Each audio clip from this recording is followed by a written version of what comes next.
Our top story, the Kenya Kwanza Brigade, led by Deputy President William Ruto, says it has started a campaign to push the government to lower the cost of living owing to the prevailing tough economic times.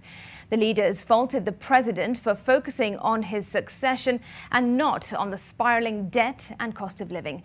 Naoma Sampao starts us off. As the Kenya Kwanza Brigade wound up their three-day visit of Meru County, Deputy President William Ruto and his allies hit out at the government for the high cost of living and the government's high borrowing. Ruto seemingly blaming the handshake between ODM leader Raila Odinga and President Uhuru Kenyatta for increased borrowing. There is a debt crisis in Kenya. Even our development partners are concerned about the debt crisis in Kenya. Mzee wa kitendawili, tunakuuliza na mimi nakuuliza directly. Ever since you stepped in our government from the back door using the handshake, you have facilitated the borrowing of 7 trillion Kenya shillings. That is why the debt today is at 11.7 trillion. And you have no explanation for the debts that have been borrowed and how they have been used.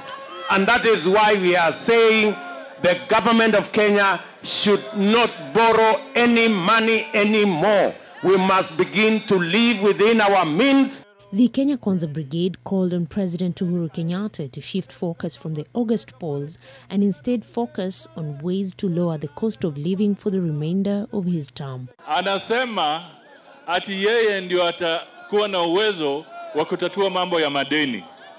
Mimi nashangaa yeye mpaka wa leo hajui kwamba madeni yanatufinya. Anasema atatatua. Ati Wakenya hawana shida.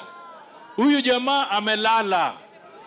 If he cannot appreciate that we have a debt crisis in the country today, then he has no business seeking to be the leader of this country.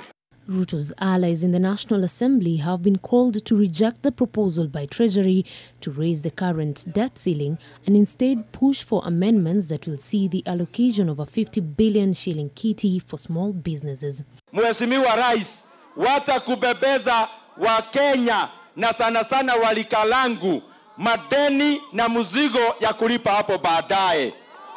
Maendeleo tufanye kulingana na uwezo wetu. To the masters of the conmanship of Project Raila Odinga, the puppet presidential candidate of Azimio.